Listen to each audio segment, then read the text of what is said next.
예수님의 이름으로 기도했습니다. 아멘. 제목을 다 같이 읽겠습니다. 시작.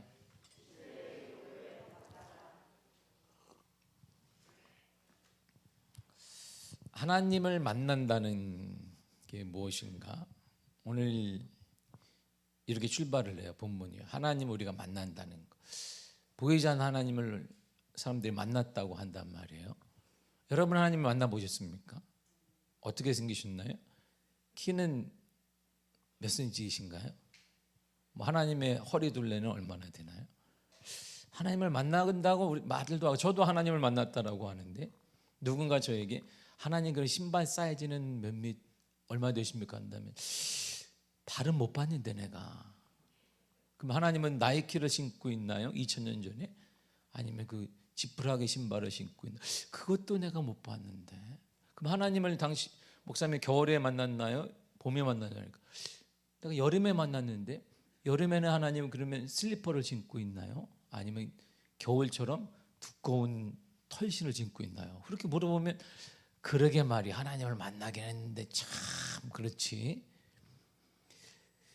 우리가 말이에요 그림책을 통해서 밀림의 왕자인 사자를 있다고 배울 수 있습니다. 사자를 한 번도 본 적이 없는데 그림책을 통해 사자가 있다고 배운 아이들은 직접 그것들을 보지 않아도 사자가 존재한다는 걸 알아요. 사자 있죠. 왜?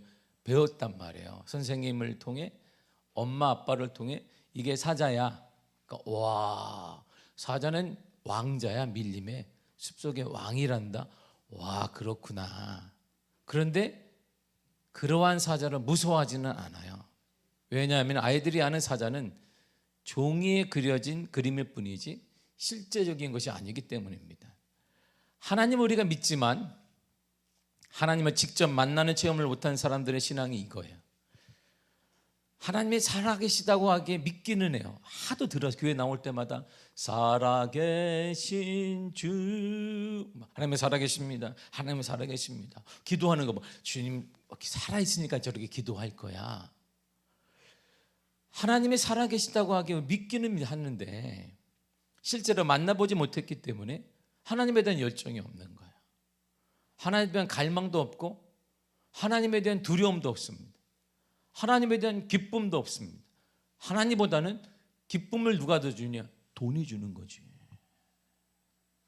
내 예금이 기쁨인 거지.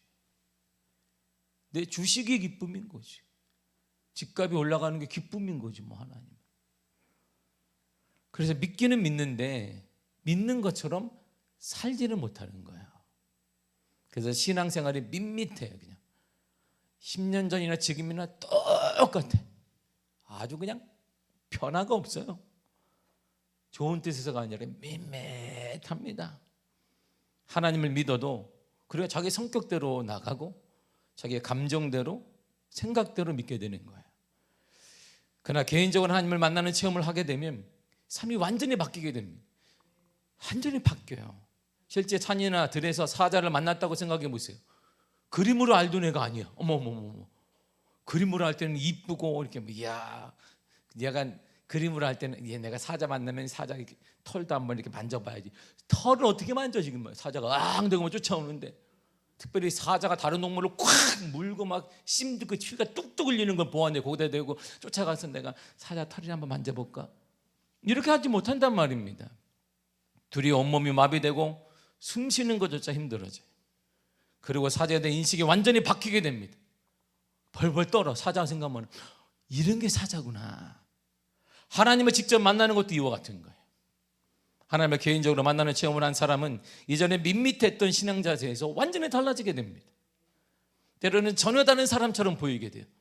왜 우리는 그렇지 않을까요? 하나님 우리가 교과서로 배웠기 때문에, 누구에 의해 배웠기 때문입니다.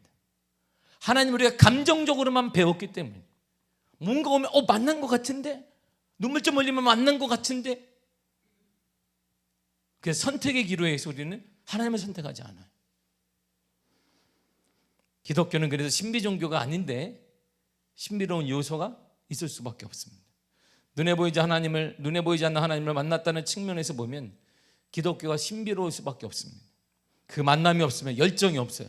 그 만남이 없으면 기쁨이 없어요. 그 만남이 없으면 두려움에 맞서는 용기도 없습니다. 금방 사그러들어요. 하나님과의 결정적인 만남이 그리스도인을 그리스도인답게 만드는 힘이고 이 힘든 세상을 살아갈 수 있는 능력이 되는 거예요. 그런데 이상한 하나님과의 만남이 오늘 본문에 나와요. 분명 하나님 만나면 막 용기가 생기고 힘이 생기고 막 열정이 생겨야 되는데 오늘 본문은 하나님 만났는데 이상하다 이런 거예요. 하나님을 만난 후에 이사야의 반응을 보면 알아요. 이상한 하나님을 만났다고 했는데 이사야가 본문 5절을 보세요. 시작. 그때 내가 말하되 화로다 나요 망하게 되었도다.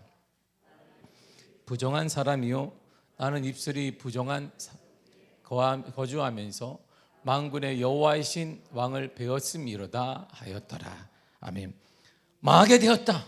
아니 하나님을 만났는데 막 기쁨과 열정과 소망이 막 일어나야 되는데 하나님 딱 만나자마자 망하게 되었다. 나는 이제 내 인생 끝났다.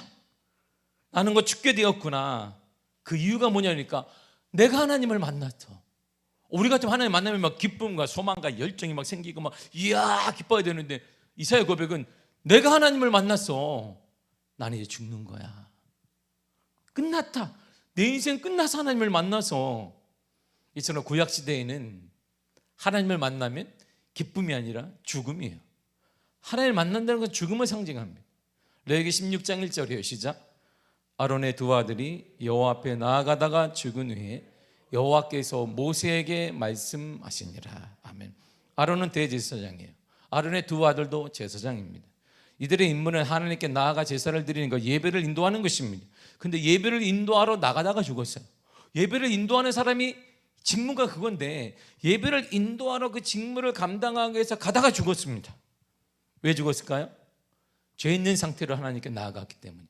제사장이든 누구든지 간에 죄 있는 상태로 하나님을 만나게 되면 죽습니다. 하나님은 죄가 없어진 분이에요. 반면에 인간은 죄가 있습니다. 죄 있는 인간은 죄 없으니 하나님을 만날 수가 없어요. 만약 죄 있는 상태로 하나님을 만나면 그는 죽습니다. 이 죄 문제를 해결해 주시기 위해 우리가 지난 주일에 은혜를 나누었듯이 하나님께서 온전한 제사법을 말씀해 주신 거예요. 지난주 우리가 나눴습니다. 그러나 지금 이사야는 죄된 모습으로 하나님을 보았기 때문에 준비되지 않은 모습으로 하나님을 만났기 때문에 이렇게 고백하는 거예요. 망하게 되었도다. 내가 하나님을 만나서 망하게 되었구나. 죽게 되었다 이렇게 말해요. 근데 그때요 스랍이 나타나요. 스랍이 나타나서 그가 이렇게 말을 합니다. 6절과 7절이에요. 시작. 그때 그 스랍 중에 하나가 부젓가락으로 제단에서 집은 바 핀 숯을 손에 가지고 내게로 날아와서 그것을 내 입술에 대며 이르되 보라 내 죄가 사하여졌느니라 하더라. 아멘. 이 스랍은 천상의 피조물로 가장 높은 존재를 말합니다. 스랍은 천사가 아니에요. 그래서 스랍이 뭔가 하면 특별하게 어떻게 설명할 수 없는데 주석가들이나 성경학자들이 말하기를 어떤 특별한 영적 존재이다. 근데 천사는 아니라는. 천사는 하급이고 가장 높은 영적 존재가 스랍 그룹이라고 말합니다. 성경 이들을 천사라고 말하지 않아요. 그냥 스랍 그룹 이렇게 말합니다. 계시록에는 내 생물들이라고 말합니다. 스랍은 천상의 피조물 중에 가장 높은 지위의 영적 존재들을 스랍이라고 말해요. 스랍은 하나님의 보좌에서 가장 가까운 곳에 위치합니다. 하나님의 보좌 가장 가까운 곳에 하나님의 말씀을 대언하고 하나님의 말씀을 실행하고 하나님의 말씀과 대화하고 하나님의 말씀 그대로 행하는 존재가 바로 스랍이에요. 스랍. 영적 존재들. 그리고 하나님의 거룩을 지키는 자들이 바로 스랍입니다. 그가 나타나 말하기를 이사야야 내 죄가 사하여졌느니라. 그러니까 그러므로 이사야의 죄가 사하여졌기 때문에 죄 없으니 하나님을 만날 수가 있고 그 하나님을 만나더라 죽지 않는다라고 말씀하신 거예요. 그래서 이사야가 하나님을 만났어요. 야 이제 하나님을 내가 만나 죽지 않는구나. 그리고 하나님을 만났더니 이전에 하나님을 통해 들리지 않았던 소리가 들리는 거예요. 보세요. 하나님을 만나기 전에는 내 소리와 경제적 소리와 환경의 소리를 따라 우리가 살아요. 근데 하나님을 만나면 우리가 하나님의 소리에 반응한단 말이에요. 예전에는 다르단 말이죠. 보세요. 아기가 없을 때는 남편과 아내들이 이렇게 둘이만 이렇게 얘기해도 거기에 반응하면 돼요. 아기가 딱 생기면 모든 초점이 아기에게 집중이 돼요. 아기가 악 울면 그리고 뭐 하면 아빠라고 했대. 그렇게 아빠는 아빠라고 그랬다고. 아니, 엄마는 엄마라고 했다는데. 아기에게 물어볼 수는 없잖아요. 너 엄마라고 했니 아빠라고 했니 몰라요. 근데 모든 관심이 집중된단 말이에요. 한 아이를 해도 그렇고 사랑을 해도 그런데 하나님을 만나게 되면 그 소리에 반응을 해요. 우리가 반응을 한단 말이에요. 그런데 하나님의 음성이 예전에 안 들렸는데 하나님을 만났더니 들리기 시작한 거예요. 이사야에게. 8절을 보세요. 시작. 내가 또 주의 목소리를 들으니 주께서 이르시되 내가 누구를 보내며 누가 우리를 위하여 갈꼬. 하나님을 만났다는 것은 하나님의 음성, 하나님의 뜻을 바로 안다는 것이고, 하나님을 만난다는 것은 하나님의 음성에 반응하는 것입니다. 하나님의 음성을 딱 듣자마자 그가 반응을 일으켜요. 8절 이어서 읽겠습니다. 시작. 그때 내가 이르되 내가 여기 있나이다 나를 보내소서. 예전에는 못 느꼈는데 하나님이 이사야 내가 누구를 보내면 누가 나를 왜 갈 거야 하니까 그때는 그게 안 들렸어요. 이 소리가 하나님을 딱 만나니까 그 소리가 들려요. 그래서 주님 제가 여기 있습니다. 나를 보내세요. 그렇다면 이사야가 이렇게 반응하여 고백했던 시대 상황이 중요해요. 왜 이사야가 이렇게 예전에 들리지 않거나 들리지 않기를 바랬는데 하나님의 음성을 강력하게 임했을까? 본문 1절이 이렇게 말합니다. 시작.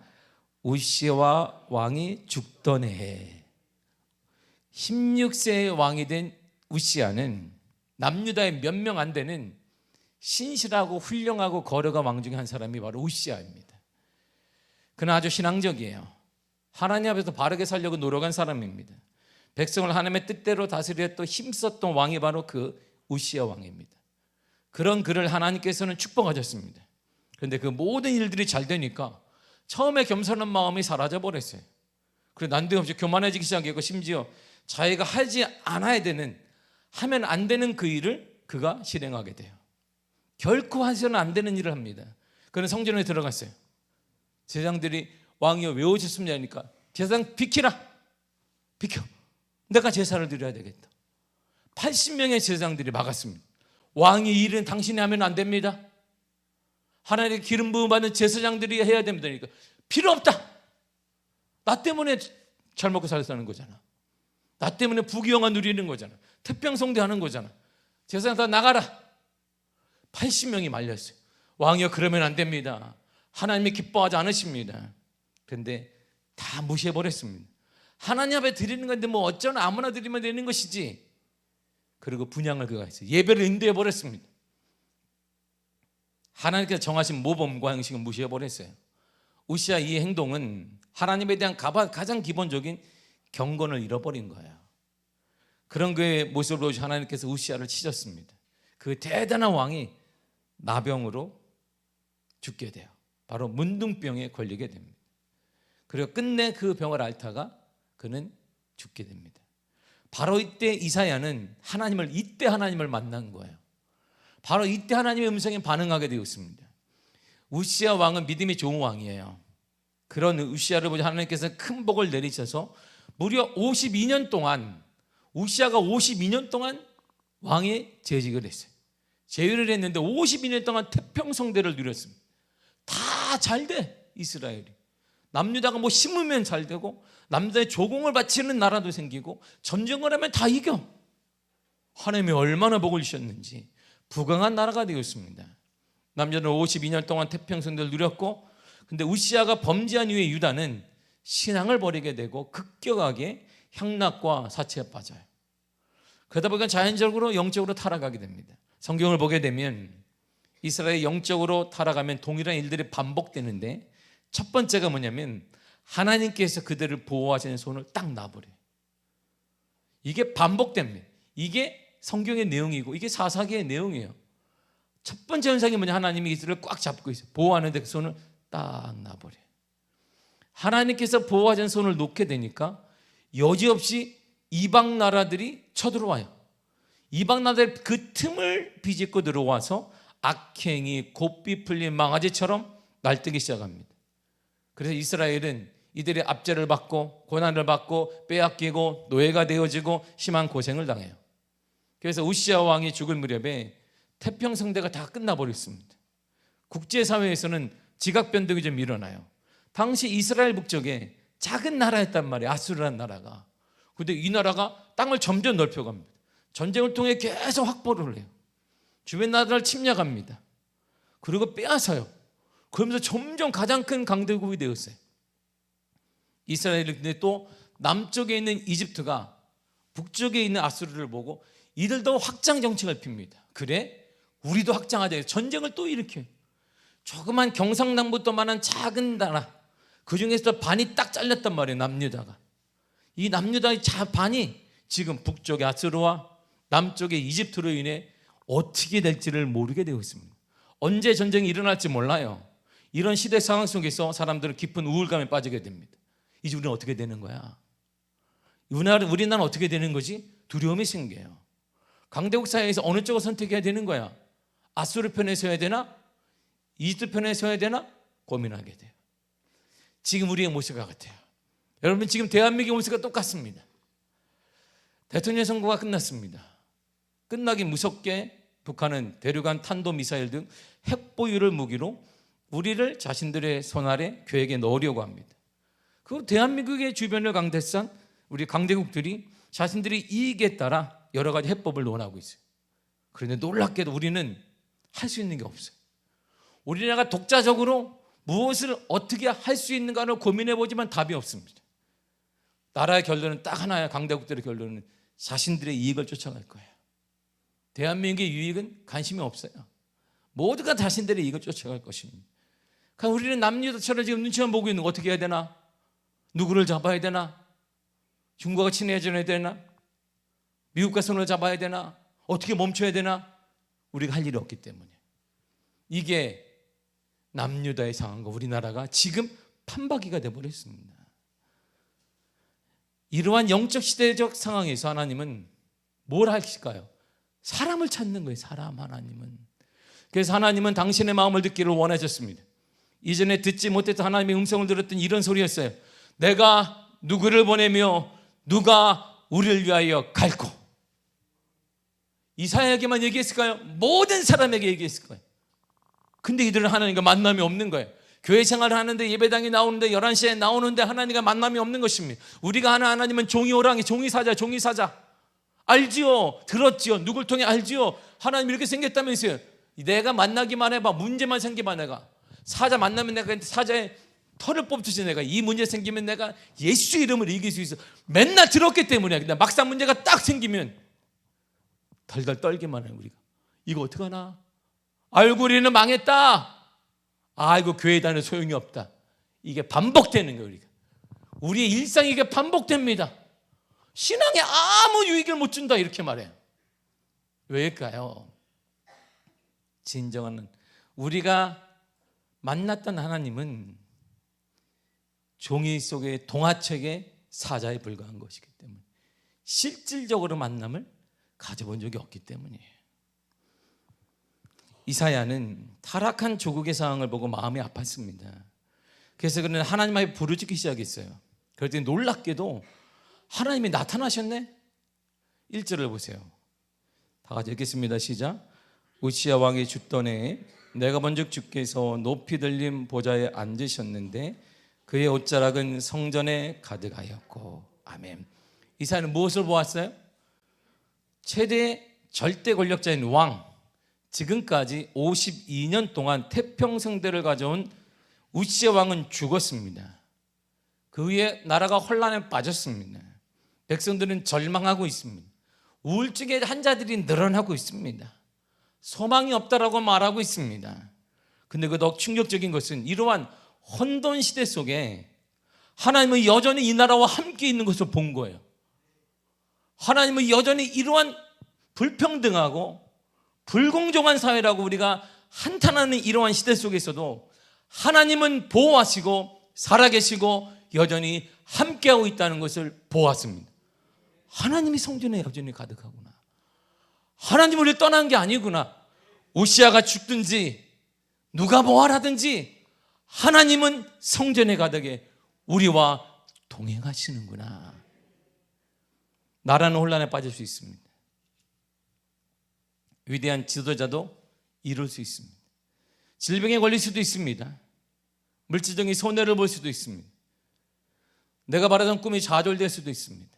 내가 생각한 대로 우리 인생이 풀리지 않을 때도 있습니다. 그러나 분명한 사실은 여전히 하나님은 나와 함께 계십니다. 여전히 하나님은 우리와 함께 계시는, 그걸 이사야가 목격한 거예요. 하나님은 여전히 함께 하구나. 이사야가 죽든지 상관없이, 우시아가 죽든 살든 상관없이 하나님은 아수르가 크든 작든 이집트가 전쟁을 하든 뭐하든 상관없이 하나님은 여전히 우리와 함께 하시는구나. 지금 우리 현실을 보세요. 변치 않는 하나님 우리와 함께 계심에도, 놀라운 축복의 통로가 우리에게 주어져 있음에도 우리 여전히 지금도 하나님을 바라보지 못하고 죽겠네, 끝났네, 왜 이러나, 안 되네, 이게 입버릇처럼 달고 다니. 이제 끝났다, 지긋지긋하다, 아이고 지긋지긋해, 그냥 언제 끝날지 모르겠어요. 정권을 바뀌었는데 지긋지긋하다, 이 인생, 내 인생 언제 풀리는 거야. 이게 우리 입버릇처럼 달고 다니. 절대적으로 의지할 것이 무너졌습니다. 이사야가 절대적으로 의지했던 사람은 우시아 왕이었어요. 신실한 왕이었고 믿음의 사람이었고 함께 교제를 나누었으며 하나님을 추구했던 왕이었기 때문에, 그 때문에 52년간 태평성도 누렸습니다. 근데 그가 의지했던 우시아 왕이 죽었어요. 이 시간 우리가 절대적으로 의지하는 것이 있습니다. 여러분, 무엇입니까? 물질, 명예, 지식, 여러분이 가지고 있는 배경, 건강, 이런 거 이룰 수 있어요. 다 좋습니다. 그러나 그것들은 언제든지 무너질 수 있습니다. 언젠가는 무너질 것입니다. 그 어떤 것도 영원한 것이 없기 때문이에요. 그러나 영원히 무너지지 않는 것이 있습니다. 오늘 이사야가 하늘을 우러러 보았을 때 생명의 주인 되시는 그분, 이 모든 우주와 만물을 친히 만지는 그분은, 그 하나님은 지금도 여러분과 함께 계십니다. 생명 되신 그분은 여러분과 함께 계십니다. 그분이 살려주실 거예요. 그분이 회복시켜 주실 것입니다. 그분이 다시 기회를 허락해 주실 것입니다. 근데 여전히 우리는 핑계를 찾아요. 교회를 보세요. 기도할 수 없습니다. 못하죠. 어떻게, 지금도 콜록콜록 때문에, 요즘 콜록콜록 때문에 큰일 나. 삼켜야 돼. 왜 콜록콜록 때문에. 내가 목사님들 지난번에 모임을 하는데 진짜 이게 사리가 걸렸어. 내가 사리가 걸려가지고 이렇게 하는데 갑자기, 내가 노회장이잖아요. 그래도 내가, 근데 나 대우를 해줘야 되는데, 노회장님 자리를 좀 띄겠습니다 하더니 뚝뚝 떨어져 앉아, 나 때문에 이렇게. 그 내가 갑자기 왜니까, 아니 우리가 내 기침 때문에 갑자기 청결의 의식을 해야 된다고. 그때는 같이 앉더니 이렇게 뚝뚝 떨어져 앉아 이렇게. 내가 아니 이게 너무 멀지 않으니까, 아니 괜찮아, 다 들립니다 노회장님, 우리 전혀 괜찮습니다. 그때부터 내가 회의를 주재하는데 노회장님 얘기하시는데 참았지. 기침 나오면 또 문 밖까지 나갈까 봐. 기침 나오면 다 긴장해. 전철에서 기침하면 큰일 나고 잡혀갈지 몰라요. 어느 날 시대가 이렇게 돼버렸습니다. 근데 여기 기도를 어떻게 해요? 모여서 3시간 연속 기도도 못하겠는데 모여가지고 기도 못 씁니다. 할 수 없습니다. 전도, 이럴 때 전도를 어떻게 합니까? 불가능하다 말합니다. 누가 오겠냐고 말합니다. 시도조차 하지 않습니다. 헌신, 이제 옛날 호랑이 담배 피던 시절이 얘기가 돼버렸습니다. 교회에 나아준 것만으로도 우리는 헌신입니다. 이게 오늘날 헌신은 내가 교회에 나왔잖아요. 더 이상 요구하지 마세요. 현재 2년이 조금 넘는 기간 동안 15,000 한국교회가 문을 닫았습니다. 근데 이렇게 유지되고 있고 유지하고 있는 것만으로 감사해야 된다고 말합니다. 이 시간 우리 교회와 한국교회는 기도를 못하는 핑계, 전도를 할 수 없다고 핑계를 대고 헌신 등 할 수 있는 핑계 등으로 가득합니다. 그래서 오늘날 교회가 부흥되는 것 자체가 이상하다고 여깁니다. 교회가 부흥될 수 있는데 부흥이 된다는 게 이상하게 내버렸어요. 교회는 특별할까요? 우리도 똑같아요. 코로나 힘든 시기에 정부의 지원이 부족하다고 말합니다. 맞는 말입니다. 가정의 어려움과 빈부격차가 더욱 심해졌다고 말합니다. 그렇죠. 그래서 자연스럽게 우울증 등 정신적 문제가 지금 확산되고 있습니다. 맞지요? 이 모든 것은 코로나 때문에. 나는 열심히 살았는데, 나는 열심히 노력했는데 코로나 때문이고 정부가 대처를 잘못했기 때문이고 무엇 때문이라고 말합니다. 지금 이사야가 그 얘기를 하고 있는 거예요. 하나님, 나는 믿음으로 잘 살았습니다. 나는 하나님만을 섬기며 잘 살았습니다. 나는 귀족들에게 하나님의 복음을 전했습니다. 나는 여과 없이 전했고 회개를 촉구했습니다. 근데 신실한 우시아 왕이 죽자 나라가 이렇게 돼버렸습니다. 나는 열심히 살았는데 우시아 왕이 죽자 이렇게 돼버렸습니다. 나는 열심히 살았는데 신흥 세력인 아수르와 기존의 세력인 이집트가 도전하며 자신들을 우리를 섬기라고 요구하고 있습니다. 나는 열심히 살았는데 선택을 강요하고 있습니다. 이렇게 어렵게 된 것은 우시아의 죽음 때문이고 주변의 강대국 때문이고 누구 때문입니다. 난 열심히 살았습니다. 하나님의 보좌에서 가장 가까운 곳에 위치해서 하나님의 거룩을 지킨 자인 스라바의 생각은 근데 완전히 달랐어요. 이사야와 완전히 달랐습니다. 스랍이 이렇게 말을 해요. 3절과 4절입니다. 시작. 서로 불러 이르되 거룩하다 거룩하다 거룩하다 만군의 여호와여 그의 영광이 온 땅에 충만하도다 하더라. 이같이 화답하는 자의 소리로 말미암아 문지방의 터가 요동하며 성전의 연기가 충만한지라. 아멘. 이사야는 하나님의 은혜가 충만한 것과 하나님께서 지금도 살아계셔서 이 땅을 우리를 자신을 버리지 않는다는 것을 본 거예요. 이사야야, 환경 무엇 때문이 아니라 하나님은 너를 버리지 않는다. 하나님은 유다를 버리지 않는다. 하나님은 그 기업을 버리지 않는다. 우리 주위에는 나라가 어렵고 사업이 힘들고 가정이 흩어지고 자신의 꿈이 깨어지는 수많은 이유와 핑계가 널려 있습니다. 이사야도 그렇겠지 하나님께 말하고 있는 것입니다. 그러나 그런 이유와 핑계를 가진 현실 속에서 하나님은 우리를 향해, 나를 향해, 사업을 향해, 미래를 향해, 꿈을 향해, 이 나라를 향해 너희는 혼자가 아니다. 내가 성전에 같이 있다. 내가 너희와 함께 있다고 말씀하고 있는 것입니다. 그래서 이사야는 핑계가 아닌 그때부터 방법을 찾기 시작한 거예요. 그런 방법이 있을 것이다. 이 위기를 해결할 방법, 변화를 찾기 시작했어요. 8절을 다시 한번 읽겠습니다. 시작. 내가 또 주의 목소리를 들으니 주께서 이르시되 내가 누구를 보내며 누가 우리를 위하여 갈꼬 하시니 그때 내가 이르되 내가 여기 있나이다 나를 보내소서. 아멘. 이사야 이 고백, 주님 내가 여기 있습니다, 이 나라의 회복을 위해 나를 보내주세요라는 고백은 그가 똑똑하거나 잘나서 하는 말이 아닙니다. 자기는 죄인입니다. 지금까지 핑계만 대봤습니다. 부끄러운 인생을 살았지만 하나님의 손에 붙들려 쓰임을 받고 싶다는 고백인 것이, 나는 핑계만 대고 살았습니다. 늘상 누구를 원망하며 살았습니다. 이것 때문에 안 되고 저것 때문에 안 된다고 생각해서, 그러나 하나님의 손에 붙들려서 이제는 살고 싶습니다. 하나님의 손에 붙들리면 방법을 나는 찾고 싶습니다. 핑계가 아닌 이 어려움을 이겨낼 방법, 어려움을 이겨낼 변화를 추구하고 있습니다. 이렇게 말하고 있는 거예요. 나를 통해, 우리를 통해, 우리 교회를 통해 나라의 회복과 사업의 회복과 가정의 회복이 이루어지게 해달라는 고백인 것입니다. 나는 도저히 불가능하지만 여전히 부족한 나를 버리지 않으시고 함께하고 계신 하나님으로 방법을 열려지기를 구하고 있는 것이, 변화가 이루어지게 해달라고 고백하고 있는 것입니다. 방법을 찾게 해달라는 고백인 것입니다. 사랑하는 미학의 성도 여러분, 아직도 핑계를 찾고 있습니까? 난 이것 때문에 안 돼, 무엇 때문에 안 돼? 이제 핑계가 아닌 방법을 찾는 사람이 되십시오.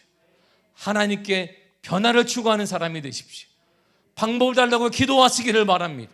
언제까지 핑계를 대며 무엇 때문에, 누구 때문에, 그것 때문에, 저것 때문에 원망하며 불쌍한 인생을 사시고 있습니다. 핑계는 자신을 비참하게 하고 주위 있는 사람들을 피곤하게 만들 뿐이에요. 하나님 앞에 방법을 구하세요. 이 어려움을 해결할 수 있는 방법을 허락하여 주옵소서. 우리 가정이, 내 사업체가, 우리 교회가 변화될 수 있는 길을 허락하여 주옵소서. 모세가 가데스 마라에서 이스라엘 12지파의 지도자들을 불렀어요. 자, 40일간 가나안을 정탐하고 돌아와 내게 보고하세요. 가나안은 어떻게 생겼을까요? 나도 안 가봤잖아요. 아브라함에게 약속하셨는데 가서 정탐을 한 다음에 보고하시고 이스라엘 모든 사람들 우리가 하나님의 약속에 따라 그 땅을 점령해야 되니까 이제 청사진을 가지고 어떻게 갈지를 보고해 주세요. 보냈어요.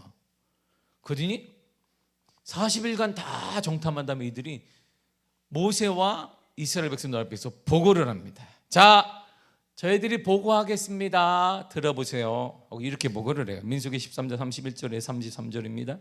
시작. 그와 함께 올라갔던 사람들은 이르되 우리는 능히 올라가서 치지 못하리라.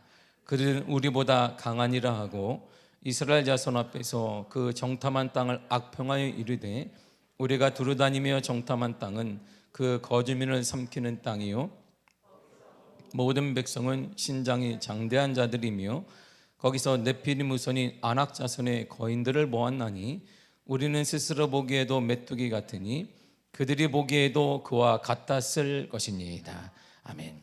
자, 저희들이 보고 왔습니다. 가나안 백성은요 우리보다 강합니다. 그들은 우리를 먹어 삼킬 겁니다. 왜냐하면 그들이 엄청 커. 상대가 안 돼. 근육맨들이야. 철기 문화를 갖고 있어. 우리는 청동기였는데 상대가 안 됩니다. 문명도 앞서고 체력도 앞서고 먹을 것도 달라요. 우리는 매일 만나만 먹는데 그들은 고기를 쫙쫙 찢어 먹으면서 힘도 셉니다. 그들은 거인입니다. 그에 비해 우리는 메뚜기와 같습니다. 그래서 절대 가나안을 점령할 수 없습니다. 이길 수 없습니다라고 이들이 보고했어요. 아마 이것이 아니어도 성경에는 기록을 하지 않았을 뿐이지 수많은 핑계를 말았을 것입니다. 이것 때문에 안 됩니다. 저것 때문에 안 됩니다. 이래서 안 되고 저래서 안 됩니다. 이래서 불가능하고 저래서 불가능합니다. 그것도 안 되고 이것도 저것도 안 되고 수많은 핑계를 아마 말했을 것이에요. 우리가 지금 수많은 핑계를 말합니다. 내가 안 되는 것은 시대를 잘못 났기 때문에, 내가 안 되는 것은 우리 가정이 안 되는 것은, 내 사업체가 안 되는 것은, 우리 교회가 기도 안 하는 것은, 뭐 안 하는 것은, 전도 안 하는 것은 무엇 때문에 무엇 때문입니다. 우리는 수많은 핑계들을 가지고 있습니다.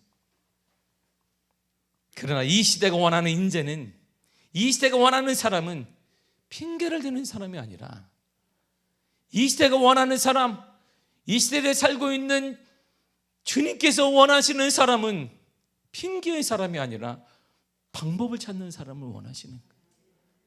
방법을 구하라.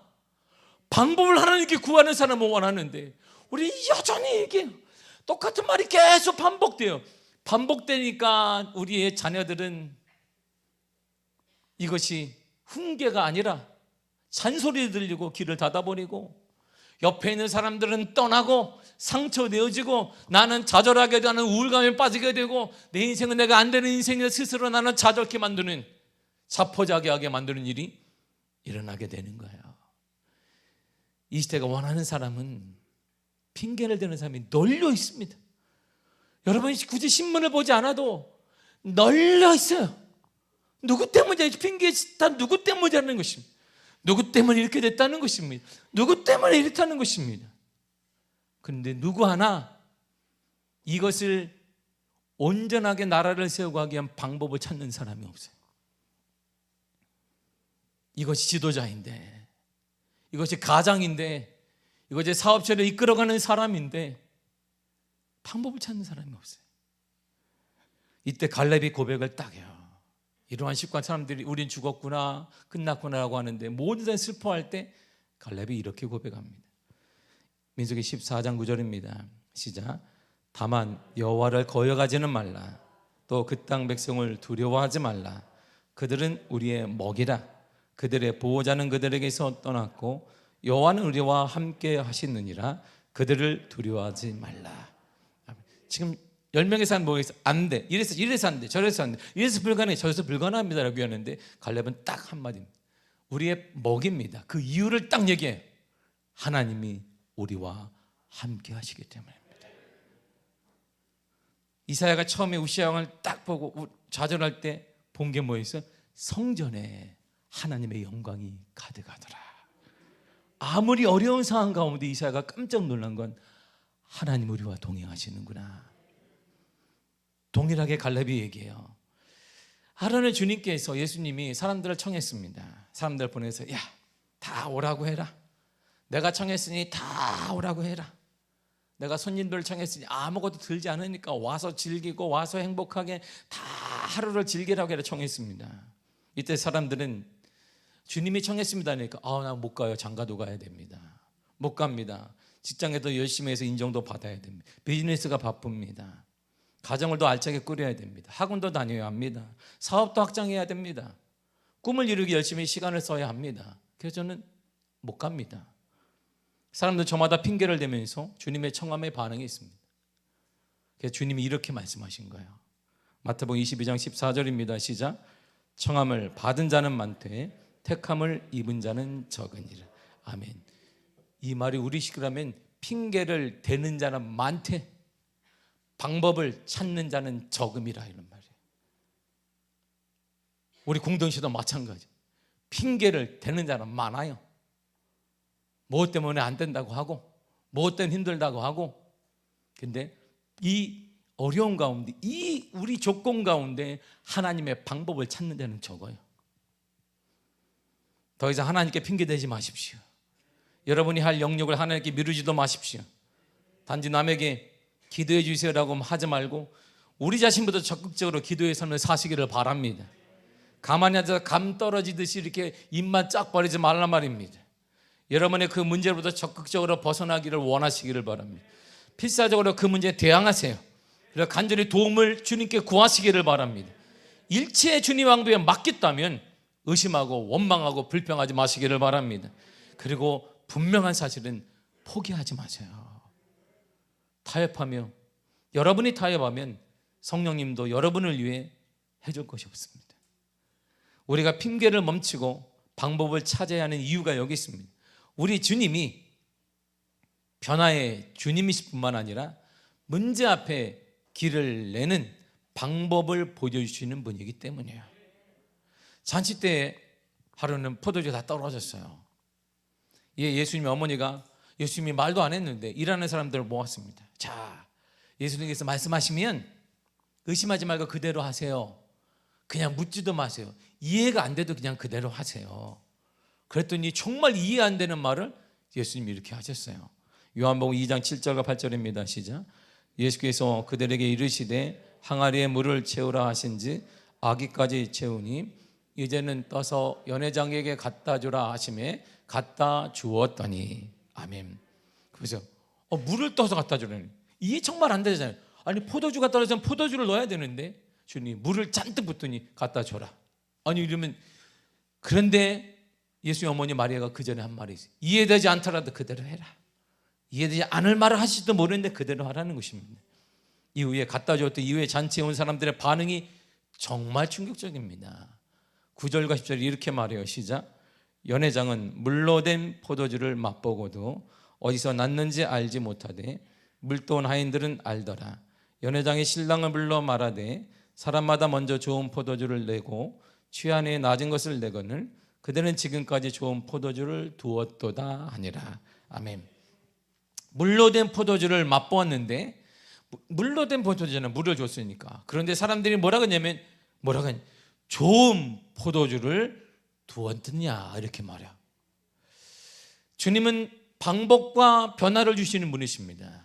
그러므로 우리가 핑계를 택하지 말고 방법을 추구하고 노력하는 순간 변화와 방법의 주체이신 주님이 우리를 도와주십니다. 무엇으로 도와주실까요? 이렇게 주님이 도와준다라고 약속하셨습니다. 야고보 1장 5절입니다. 시작. 너희 중에 누구든지 지혜가 부족하거든 모든 사람에게 후히 주시고 꾸짖지 아니하시는 하나님께 구하라. 그리하면 주시리라. 아멘. 기도하세요. 핑계를 찾지 마십시오. 방법을 달라고 기도하시기를 바랍니다. 문제 해결을 달라고 기도하시기를 바랍니다. 도전하세요. 그래 믿음으로 도전하시기를 바랍니다. 주님이 여러분과 함께 하실 것입니다. 주님이 여러분과 동행하시고 떠나지 않으십니다. 그러므로 핑계대지 말고 도전해 보세요. 하나님은 이런 분임을 반복하고 있어요. 잠언서 2장 6절입니다. 시작. 대저 여호와는 지혜를 주시며. 하나님은 지혜를 주세요. 방법을 주십니다. 그 문제를 해결할 수 있는 방법을 주십니다. 하나님 우리에게 핑계를 원하는 것도 아니고 하나님뿐만 아니라 이 시대도 우리에게 핑계를 대는 사람을 원하는 거 아닙니다. 방법을 찾는 사람을 원하세요. 이 어려움 가운데 우리 자녀들이 앞날이, 우리 가정의 앞날이, 내 사업 앞날이, 우리 교회 앞날이 어떻게 부흥되고 일어날 것인가를 하나님께 지혜를 구하시면 우리의 방법을 하나님이 허락해 주실 거예요. 변화가 나타나게 될 것입니다. 그 지혜는 여러분의 그 문제의 길을 찾는, 방법을 찾는 열쇠가 될 것입니다. 이제 핑계를 찾는 인생을 멈추어야 합니다. 그리고 방법과 변화를 찾는 인생이 되시기를 바랍니다. 그 방법, 변화를 위해 지혜를 주시는, 방법을 주시는 하나님께 구하세요. 우리의 지혜, 땅의 지혜는 도저히 답이 없을 때가 있습니다. 그래서 포기하고 핑계를 선택할 때가 있어요. 그래야만 일만의 자존심이라도 우리가 생기기 때문에, 내가 뭔가 핑계라도 돼야 내 일만의 자존심이라도 지켜진다는 생각 때문이에요. 그렇다면 땅의 눈이 아니라 땅을 바라볼 수 있는 하늘의 눈을 구하면 돼요. 내 눈으로 보니까 답이 없다면 하늘의 눈으로 이걸 보면 답이 생길 것이에요. 답이 분명 생깁니다. 분명 생겨요. 그런데 미로를 하실 거예요. 미로를 보면, 이게 미로를 찾다 보면 이게 계속 막혀요. 근데 이 미로를 만든 사람에겐 답이 다 있어요. 저 사람 어디로 가면 좀 막히는데, 오른쪽으로 가면 막히는데, 맞는 사람은 다 알아요. 우리와 하나님 사이 그건 거예요. 우리는 인생에 가다 탁탁 막히지만 하나님이 그 모든 걸 만들어 놨기 때문에 하나님께는 그 미로의 통과법, 방법이 있습니다. 그 하나님께 구하세요. 그러면 가정이 행복해질 거예요. 사업체가 일어나게 될 것입니다. 여러분들의 함께 일하는 사람들이 여러분들 때문에 힘이 나게 될 것이고, 우리 교회가 부흥될 것이에요. 기도하는 교회가 될 것이고, 전도하는 교회가 될 것이고, 미자립 교회 자체를 남기는 표본이 되어주는 부흥하는 교회가 반드시 될 것입니다. 하늘의 것을 구하세요. 마지막으로 골로새 3장 2절을 읽고 마치겠습니다. 시작. 위의 것을 생각하고 땅의 것을 생각하지 말라. 아멘. 위의 것을 구하세요.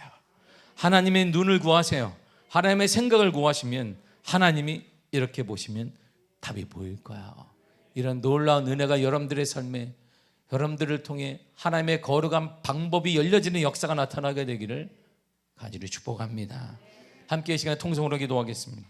오늘 말씀에서 믿음으로 기도하겠습니다. 주님, 우리에게 방법을 찾는 믿음